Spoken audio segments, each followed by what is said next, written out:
നമസ്കാരം, മലയാളി വാർത്ത ഇൻസൈഡിലേക്ക് സ്വാഗതം. ലക്ഷ്യം പിഴച്ചില്ല, ആ പിശാച് ചത്ത് മലച്ചു. ടെല്ലവീവിലെ മൊസാദ് ആസ്ഥാനത്ത് ആഹ്ലാദ പ്രകടനം. ജൂതന്റെ ഓരോ തുള്ളി ചോരയ്ക്കും കണക്ക് ചോദിച്ചിരിക്കുന്നു. 2023 ഒക്ടോബർ 7 ആക്രമണത്തിന്റെ സൂത്രധാരനെ തീർത്തിരിക്കുന്നു. ഗിലോട്ടിലെ ഹെഡ്ക്വാർട്ടേഴ്സിൽ മുട്ടുകുത്തി കുരിശ് വരച്ച് മൊസാദ് തലവൻ ഡേവിഡ് ഡാഡി ബർണിയ. ഇസ്രയേൽ ചാര സംഘടനയുടെ ഹിറ്റ് ലിസ്റ്റിലെ പ്രധാനിയായിരുന്നു ആയത്തുള്ള അലി ഖമനേയി. പരമോന്നതനെ പലതവണ സ്കെച്ചിട്ട് കയ്യെത്തും ദൂരത്ത് കിട്ടിയെങ്കിലും അമേരിക്കൻ ഇടപെടലിൽ പദ്ധതി ഉപേക്ഷിക്കേണ്ടി വരികയായിരുന്നു മൊസാദിന്. ഷിയ മുസ്ലിങ്ങളുടെ ദൈവമായ ഖമനേയി കൊല്ലപ്പെട്ടാൽ മേഖലയിലെ തീവ്ര ഷിയ ഗ്രൂപ്പുകൾ ഇളകുമെന്ന് കൃത്യമായി ട്രംപിന് അറിയാമായിരുന്നു. അതുകൊണ്ട് ഇസ്രയേലിനെ തടഞ്ഞു. എന്നാൽ ഖമനേയിയെ തീർക്കുമെന്ന് അന്നേ മൊസാദ് തങ്ങളുടെ നിലപാട് അമേരിക്കയെ അറിയിച്ചിരുന്നു. സമയം വരുമെന്ന ഉറപ്പ് ട്രംപ് ഇസ്രയേലിന് കൊടുക്കുന്നു. അവർ ക്ഷമയോടെ കാത്തിരിക്കുന്നു. ഒടുക്കം കണക്ക് തീർത്തിരിക്കുന്നു. അതിന്റെ ആഘോഷമാണ് മൊസാദ് ആസ്ഥാനത്ത് നടക്കുന്നത്. മൊസാദിന് തീർത്താൽ തീരാത്ത പകയായിരുന്നു ഖമനേയിയോട്. ഇസ്രയേലിന്റെ കാവൽ മാലാഖ എന്നാണ് മൊസാദിനെ അറിയപ്പെടുന്നത്. അവരുടെ കണ്ണ് വെട്ടിച്ച് ഇസ്രയേലിൽ തൊടാൻ കഴിയില്ല ശത്രുക്കൾക്ക്. ആ ചാര സംഘടനയുടെ കണ്ണ് വെട്ടിച്ചാണ് 2023 ഒക്ടോബർ 7 ഹമാസ് ഇസ്രയേലിൽ ആക്രമണം നടത്തിയത്. മൊസാദിന്റെ ആത്മാഭിമാനത്തിനേറ്റ അടിയായിരുന്നു അത്. മൊസാദിന്റെ തലവനായി താൻ ഇരിക്കുന്ന കാലത്ത് നടന്ന ആക്രമണം ഡേവിഡ് ഡാഡി ബർണിയയെ വല്ലാതെ അസ്വസ്ഥനാക്കി. അന്നേ ഓങ്ങിവെച്ചതാണ് ബർണിയ പരമോന്നതനിട്ടുള്ള പണി. മുറിവേറ്റത് തന്റെ നെഞ്ചിലാണ്, പകരം വീട്ടുമെന്ന ബർണിയയുടെ പ്രഖ്യാപനത്തോടെ എണ്ണപ്പെട്ടു കഴിഞ്ഞിരുന്നു ഖമനേയിയുടെ അന്ത്യനാളുകൾ.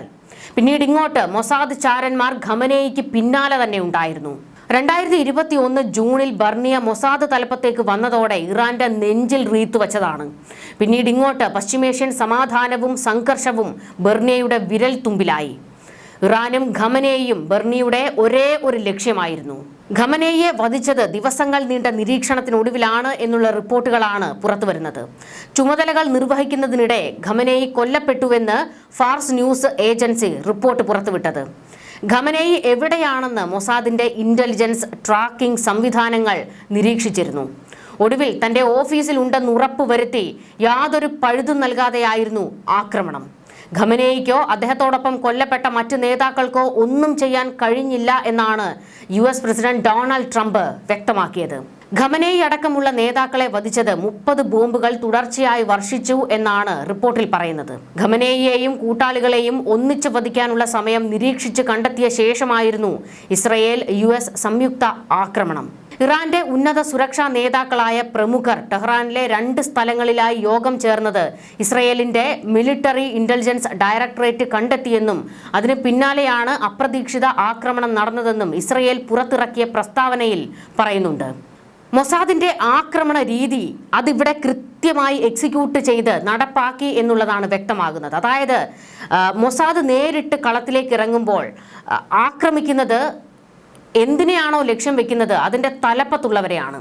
ഹിസ്ബുള്ളയെ ആക്രമിക്കുമ്പോഴും നമ്മൾ ആ ശൈലി കണ്ടതാണ്. ഹമാസിനെ ആക്രമിച്ചപ്പോഴും ആ ശൈലി നമ്മൾ കണ്ടു. അതുതന്നെയാണ് ഇറാനിലും പുറത്തെടുത്തത്. അതായത് ഇറാന്റെ ഉന്നത നേതാക്കൾ എല്ലാവരും ഒന്നിച്ചു കൂടിയ ഇടത്ത് അവിടെയിട്ടാണ് ആക്രമണം നടത്തിയത്.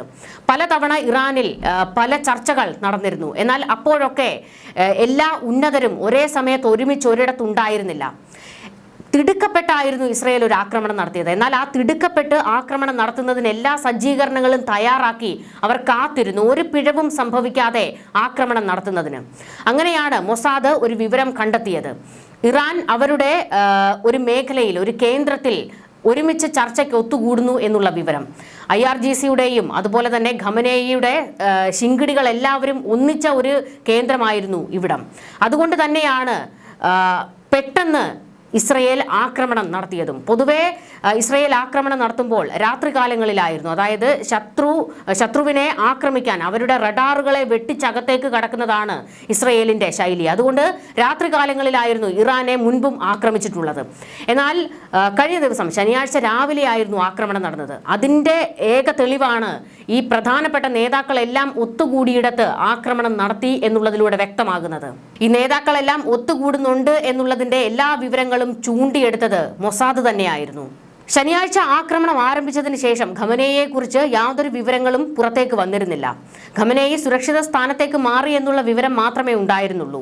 എന്നാൽ ആ സുരക്ഷിത സ്ഥാനം അവിടെയും മൊസാദിന്റെ കൈകൾ ഉണ്ടായിരുന്നു എന്നുള്ളത് ഇപ്പോൾ വ്യക്തമായിരിക്കുകയാണ്. ഖമനേയിയുടെ ഓഫീസ് ആക്രമിക്കുന്നു, അത് കഴിഞ്ഞ് കൊട്ടാരം ആക്രമിക്കുന്നു, രഹസ്യമായി ഒത്തുകൂടിയ സ്ഥലവും ആക്രമിച്ച് ഒടുക്കം ഖമനേയിയെ തന്നെ പടമാക്കിയിരിക്കുന്നു. ആയത്തുള്ള അലി ഖമനേയിയുടെ മൃതദേഹം കണ്ടെടുത്തതായിട്ടുള്ള വിവരങ്ങൾ ഇപ്പോൾ പുറത്തേക്ക് വരുന്നുണ്ട്. മൃതദേഹത്തിന്റെ ചിത്രം ഇപ്പോൾ ചില മാധ്യമങ്ങൾ, പാശ്ചാത്യ മാധ്യമങ്ങൾ പുറത്തുവിട്ടിട്ടുമുണ്ട്. ഖമനേയിയെക്കുറിച്ചുള്ള എല്ലാ വിവരങ്ങളും അപ്പോൾ സൈന്യത്തിന് കൈമാറിക്കൊണ്ടിരുന്നത് മൊസാദാണ്. മുൻപ് പലതവണ കൈവാക്കിന് ഖമനേയിയെ കിട്ടിയപ്പോഴും പദ്ധതി ഉപേക്ഷിക്കേണ്ടി വന്ന ഒരു നിരാശ മൊസാദിനുണ്ടായിരുന്നു. ഇസ്രയേലും ഇറാനും തമ്മിൽ 12 ദിവസത്തെ ഒരു യുദ്ധം 2025 നടന്നിരുന്നല്ലോ. അന്നും ഖമനേയി ബങ്കറിൽ ഒളിച്ചിരുന്നു. ആ ഒളിത്താവളം മൊസാദ് കണ്ടെത്തുകയും ചെയ്തിരുന്നു. എന്നാൽ ഇപ്പോൾ കൊലപ്പെടുത്തരുതെന്ന് അമേരിക്ക നിർദ്ദേശിച്ചതോടെ മൊസാദ് പിന്മാറുകയായിരുന്നു. അന്ന് ട്രംപ് വെല്ലുവിളിച്ചത് ഞങ്ങളുടെ റഡാറിൽ തന്നെ ഖമനേയി ഉണ്ട്, വേണമെങ്കിൽ ഇപ്പോൾ ഞങ്ങൾക്ക് അദ്ദേഹത്തെ കൊലപ്പെടുത്താം എന്നായിരുന്നു. പൂച്ച എലിയെ കളിപ്പിക്കുന്നത് പോലെ ഇങ്ങനെ ഇട്ട് കളിപ്പിക്കുകയായിരുന്നു ഇസ്രയേലും അമേരിക്കയും ചേർന്ന്. അതായത് പൂർണ്ണമായും ഇറാൻ കീഴടങ്ങുക എന്നുള്ള ഒരു നീക്കമായിരുന്നു ഇസ്രയേലിനും അമേരിക്കയ്ക്കും ഉണ്ടായിരുന്നത്. അതിനാണ് മധ്യസ്ഥ ചർച്ചകളൊക്കെ നടന്നുകൊണ്ടിരുന്നതും പിന്നീട് ആണവ കരാറുമായി ബന്ധപ്പെട്ട ചർച്ചകളൊക്കെ പല വഴിക്ക് നടന്നുകൊണ്ടിരുന്നതും.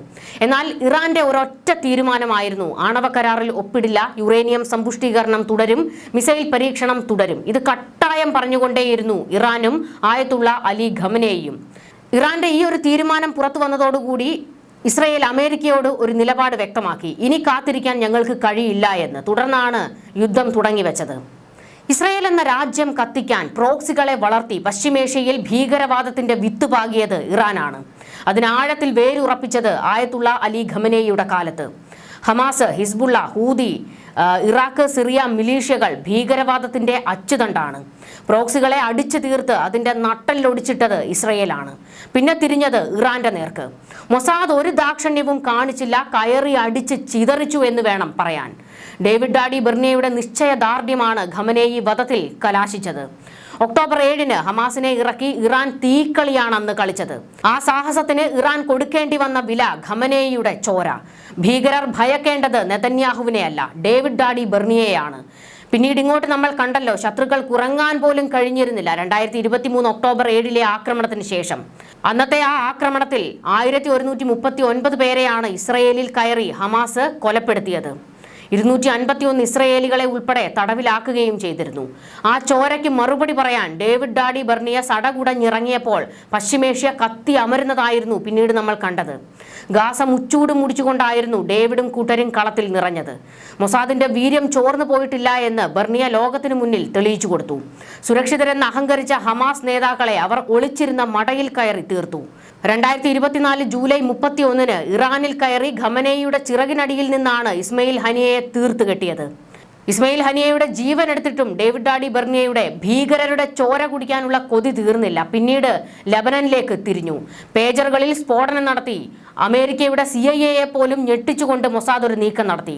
3000 പേജറുകൾ ഒരേ സമയം പൊട്ടിത്തെറിച്ച് ഹിസ്ബുള്ളകൾ ചത്തുമലച്ചു. ഹിസ്ബുള്ളകളുടെ കണ്ണും മൂക്കും ചെവിയുമാണ് അന്ന് ചിതറിപ്പോയത്.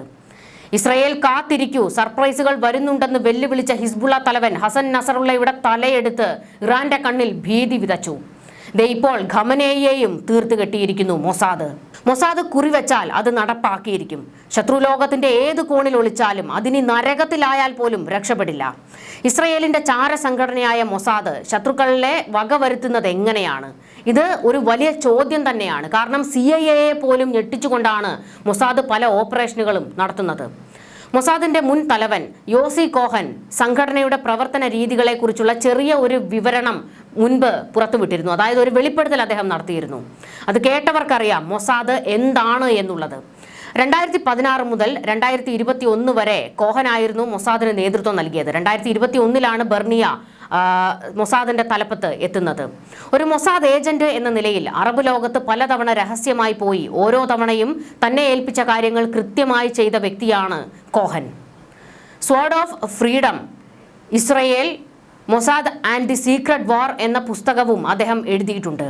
ഒരു കാര്യത്തിലും മൊസാദിന് 2ാം സ്ഥാനക്കാരനാകാൻ കഴിയില്ല എന്നും കോഹൻ പറയുന്നു. ഒക്ടോബർ 7 ഹമാസ് ആക്രമണത്തിന് ശേഷം ഇസ്രയേൽ ശത്രുക്കളെ ക്രൂരമായി വേട്ടയാടിയത് എങ്ങനെയാണ് എന്നായിരുന്നു അദ്ദേഹം അന്ന് ഒന്ന് വിശദീകരിച്ചത്. കഴിഞ്ഞ വർഷം ജൂണിൽ 12 ദിവസത്തെ സംഘർഷത്തിൽ മണിക്കൂറുകൾക്കുള്ളിൽ ഇറാന്റെ ആകാശം കീഴടക്കാൻ ജെറുസലേമിനെ സഹായിച്ചത് ഇറാനിൽ പ്രവർത്തിക്കുന്ന മൊസാദ് ഏജന്റുമാരായിരുന്നു. 2018 ഏപ്രിൽ 21 ക്വാലാലംപൂരിൽ പ്രഭാത പ്രാർത്ഥനയ്ക്ക് തൊട്ടു മുൻപ് ഹമാസ് കമാൻഡറുമായ ഫാദി അൽബാദ്ഷിന്റെ അരികിൽ മോട്ടോർ സൈക്കിളിൽ വന്ന 2 പേർ 14 റൗണ്ട് വെടിയുതിർത്തിരുന്നു. കൊലയാളികൾ വളരെ പെട്ടെന്ന് തന്നെ അപ്രത്യക്ഷരാകുകയും ചെയ്തിരുന്നു. എല്ലാവർക്കും ഇത് മൊസാദ് തന്നെയാണ് ചെയ്തത് എന്നറിയാമായിരുന്നുവെങ്കിലും കൊലയാളികളെ പിടിക്കാൻ കഴിഞ്ഞിരുന്നില്ല. മലേഷ്യ ഇതിനെ പ്രൊഫഷണൽ വിദേശ ആക്രമണമെന്നാണ് വിശേഷിപ്പിച്ചത്. അതേ വർഷം സിറിയൻ പട്ടണമായ മസ്യാഫിൽ സിറിയയുടെ മിസൈൽ പദ്ധതിയുടെ തലവനായ അസീസ് അസ്ബറിന്റെ കാറ് ഒരു സ്ഫോടനത്തിൽ തകർത്തെറിഞ്ഞു. അദ്ദേഹത്തിന്റെ ശരീരാവശിഷ്ടങ്ങൾ പോലും കണ്ടെടുക്കാൻ കഴിയാത്ത വിധത്തിൽ ഛിന്ന ഭിന്നമായി പോയിരുന്നു. അസ്ബർ സിറിയയുടെ മിസൈൽ നിർമ്മാണം പുനരാരംഭിക്കുന്നതിന് നേതൃത്വം കൊടുത്തിരുന്നു.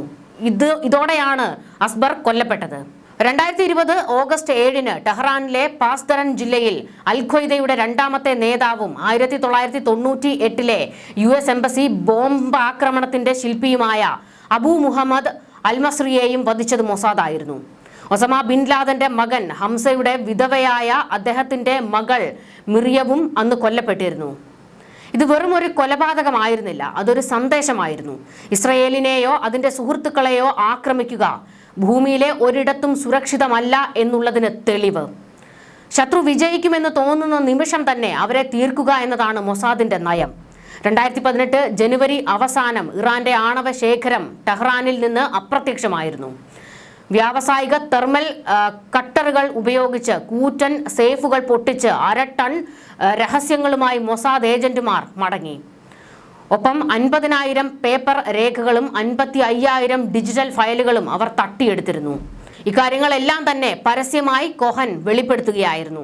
അദ്ദേഹത്തിന്റെ ഈ വെളിപ്പെടുത്തലോട് കൂടിയാണ് മൊസാദ് എന്താണ്, അവരുടെ രീതി എന്താണ് എന്നുള്ള ഒരു ചെറിയ വിവരമെങ്കിലും ലോകത്തിന് ബോധ്യപ്പെട്ടത്. ആർക്കും അറിയാത്ത രീതിയിൽ ശത്രുക്കളെ അവരുടെ മടയിൽ കയറി തീർക്കുന്ന രീതിയാണ് മൊസാദിനുള്ളത്. അതിനു മുൻപ് ചാകാൻ പോകുന്നവന് ഒരു മുന്നറിയിപ്പും കൊടുക്കും. അതാണ് മൊസാദിന്റെ ഒരു രീതി. ഇപ്പോൾ മൊസാദ് അവരുടെ ഏറ്റവും വലിയ ഒരു ലക്ഷ്യമാണ് നടപ്പാക്കിയിരിക്കുന്നത്. ആയത്തുള്ള അലി ഖമനേയിയുടെ തലയെടുക്കുക എന്നുള്ള നീക്കം അതവർ വിജയകരമായി പൂർത്തിയാക്കി. അതിന്റെ ആഹ്ലാദമാണ് ഇപ്പോൾ ടെല്ലവീവിലെ ഹെഡ്ക്വാർട്ടേഴ്സിൽ നടന്നുകൊണ്ടിരിക്കുന്നത്. എന്നാൽ അടങ്ങിയിരിക്കാൻ ഇറാനും തയ്യാറല്ല. അതിശക്തമായ ആക്രമണം ഇറാൻ നടത്തിക്കൊണ്ടിരിക്കുകയാണ്. എന്നാൽ ഇറാനെതിരെ സൈനിക ആക്രമണം തുടരുമെന്ന് US സെൻട്രൽ കമാൻഡ് അറിയിച്ചിരിക്കുകയാണ്. അമേരിക്കയുടെ വെല്ലുവിളി വന്നതോടുകൂടി ഇറാൻ തിരിച്ചു മറുപടി കൊടുത്തിട്ടുണ്ട്. ഇസ്രയേലിനും അമേരിക്കയ്ക്കുമായിട്ടുള്ള മറുപടിയാണ്. ഇതുവരെ ഇല്ലാത്ത തിരിച്ചടിക്ക് ഒരുങ്ങിക്കൊള്ളൂ എന്നാണ് IRGC പ്രതികരിച്ചിരിക്കുന്നത്. ഖേദിക്കേണ്ടി വരുമെന്നും കടുത്ത ശിക്ഷ ഉറപ്പാണെന്നും ഇറാൻ വിപ്ലവ സേന ഇറാനിയൻ റവല്യൂഷണറി ഗാർഡ് കോർപ്സ് പ്രസ്താവന പുറത്തിറക്കിയിരിക്കുന്നത്. ശക്തമായ തിരിച്ചടി ഉടനെന്ന് ഇറാൻ ക്യാബിനറ്റ് മുന്നറിയിപ്പ് നൽകി. ഇറാന്റെ ഭീഷണി ഗൾഫ് രാജ്യങ്ങളിൽ ആക്രമണം ശക്തമാക്കും എന്നതിന്റെ സൂചന തന്നെയാണ്. സൂചനയല്ല, അത് തുടങ്ങിക്കഴിഞ്ഞു. ഗൾഫിൽ പല മേഖലകളിലായി ഇറാൻ ആക്രമണം ശക്തമാക്കിയിരിക്കുകയാണ്. ഇറാനിൽ താൽക്കാലിക ഭരണകൂടം അധികാരമേറ്റിട്ടുണ്ട്. പ്രസിഡന്റും ജുഡീഷ്യറി മേധാവിയും ഉൾപ്പെടെ 3 അംഗങ്ങളാണ് സമിതിയിലുള്ളത്. ഇറാനിൽ ഇനി പുതുയുഗമെന്നാണ് സ്ഥാനഭ്രഷ്ടനാക്കി അമേരിക്കയിൽ അഭയം തേടിയിരിക്കുന്ന രാജകുടുംബത്തിന്റെ പ്രതിനിധി പറഞ്ഞിരിക്കുന്നത്. അതായത് റസാ പഹ്ലവി പറഞ്ഞിരിക്കുന്നത് ഇറാനിൽ പുതുയുഗം പിറന്നുവെന്നാണ്. ഖമനേയെ ചരിത്രത്തിൽ നിന്ന് തുടച്ചു നീക്കിയതായി റസാ പഹ്ലവി ആവേശം ഉൾക്കൊള്ളിച്ചുകൊണ്ടൊരു കുറിപ്പും പങ്കുവച്ചിട്ടുണ്ട്. എന്നാൽ ഇറാൻ ഇപ്പോൾ അതിമാരകമായ ആക്രമണങ്ങൾ ഗൾഫ് മേഖലകളിലേക്ക് നടത്തിക്കൊണ്ടിരിക്കുകയാണ്. ദോഹയിലേക്കും കുവൈറ്റിലേക്കും നിരന്തരം ആക്രമണങ്ങൾ നടത്തിക്കൊണ്ടിരിക്കുകയാണ്. ടൂറിസം കേന്ദ്രങ്ങൾ കേന്ദ്രീകരിച്ചും അതുപോലെ തന്നെ ഉന്നത കെട്ടിടങ്ങൾ കേന്ദ്രീകരിച്ചുമൊക്കെയാണ് ഇപ്പോൾ ആക്രമണം ശക്തമാക്കിക്കൊണ്ടിരിക്കുന്നത്.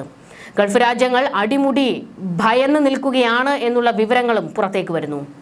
ന്യൂസ് ഡെസ്ക് മലയാളി വാർത്ത ഇൻസൈഡ്.